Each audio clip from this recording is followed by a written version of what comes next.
6th of September 2012. Medical training. Some of the questions I get most often via email are about medical training.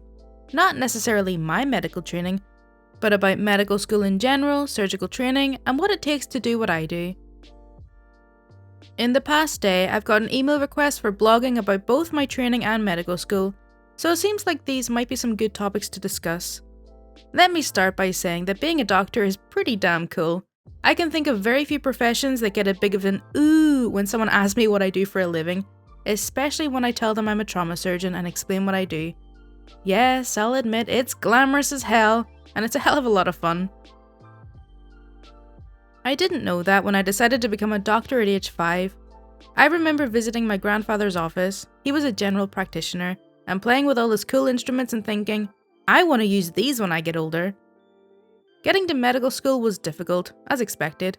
There was a lot of competition, and everyone who applies is just as good as you. I was near the top of my class in high school, and medical schools select the cream of the crop. Even though you may have been used to being at the top of everything, once you're there, you're just like everyone else. Everyone is just as smart as you. Medical school itself is just as difficult as you've heard. The workload is heavier than anything you've ever experienced, and the sheer amount of material you're expected to learn seems impossible. However, somehow you manage to learn it. All of it. A few people drop out every year, but for the most part, everyone passes despite the difficulty. The running joke in medical school is this. Do you know what they call the person that graduates last in class in medical school? Doctor. I entered medical school expecting to become a pediatrician or a psychiatrist. I always loved working with kids, and the human mind has always fascinated me. But having done my third year clerkships in both pediatrics and psychiatry, neither of them seemed to be a good fit. Then, on my first day of surgery clerkship, I scrubbed into my first surgery, put on my gown and gloves, and laid my hands on the anaesthesia patient. Yes, this feels right. And that was it. A feeling like I belonged right there and nowhere else. I'll discuss my surgical training in my next post. I'd hate to bore anyone by making this too long. 7th of September 2012. Surgical training. Imagine for a moment a job where you're treated like a servant. You make less money than fast food workers and you get yelled at constantly for things that aren't your fault. You often work 120 hours a week. There's only 168 in total. No one ever says thank you, and this servitude is guaranteed to last for at least 5 years. Oh, and at any given moment the safety of 25 or 30 people's lives rests squarely on your shoulders. I'm sure you're just jumping out of your seat wondering how you can apply for this wonderful job, right? Sounds like something you're interested in? Great, then train to become a surgeon. Unfortunately, none of that is exaggerated. Depending on where you train and what field you want to enter, cardiac, plastics, orthopedics, urology, general trauma, etc., surgical training takes between 5 and 8 years after 4 years of medical school. To say it's a pressure cooker is an understatement. Here was a typical day during my training. 4:30 a.m. Arrive at work, start pre-rounding, gathering vital signs. 6 a.m. Make rounds with the team. 7 a.m. Make rounds with the senior surgeon, consultant, attending. 7:30. Surgery starts. 4 p.m. Make afternoon rounds. 10 p.m. Go home. And during all this time, I had to somehow create time to study.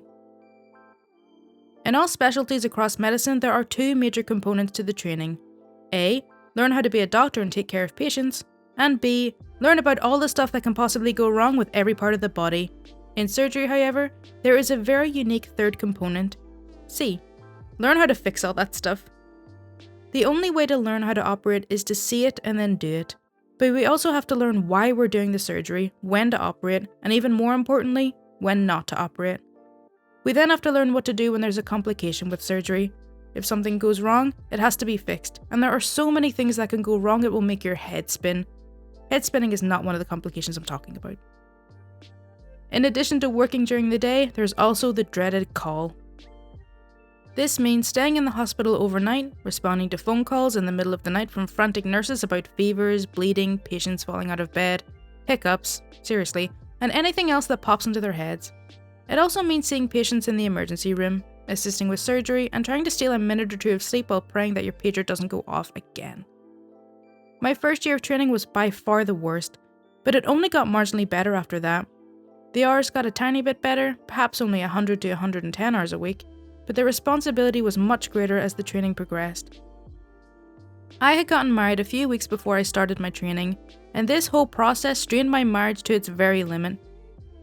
Statistics show that there is a 33% divorce rate among surgeons, and some training programs boast a 100% divorce rate.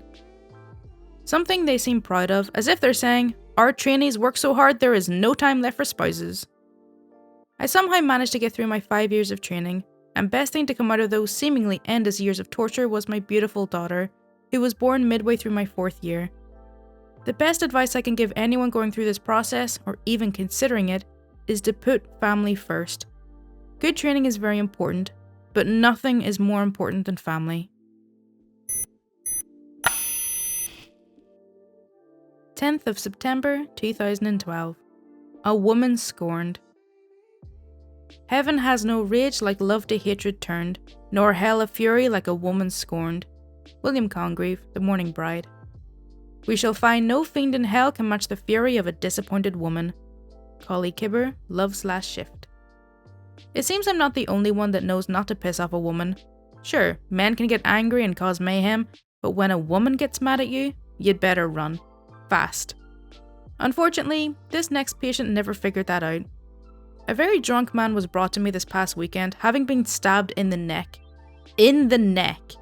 The wound wasn't bleeding, so it was clear that the jugular vein and carotid artery weren't injured. On initial examination, the wound was just about 2 centimeters, less than an inch long, a bit above the right collarbone. Because he was so drunk and belligerent, I sedated him and put him in a breathing tube so we could do our workup.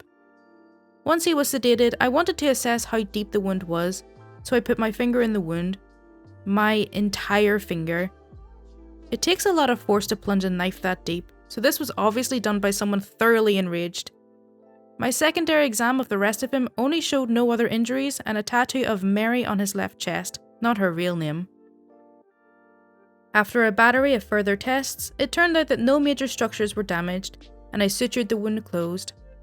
I was approached by a police officer as I was finishing, and she told me that his girlfriend Betty, not her real name, was in custody for stabbing him. But wait, the tattoo says Mary, I hear you say. Well, yes, and that's the problem. It turns out he's been married to Mary for several years, but he never bothered to tell his girlfriend Betty about her. He and Betty were getting hot and heavy in her kitchen, and she was tearing his clothes off for some midday drunken hanky-panky.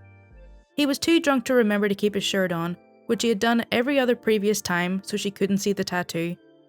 Unfortunately for him, she caught sight of his tattoo for the first time. After a brief interrogation, consisting only of "Who the frick is Mary?" she grabbed the first thing she saw, a steak knife.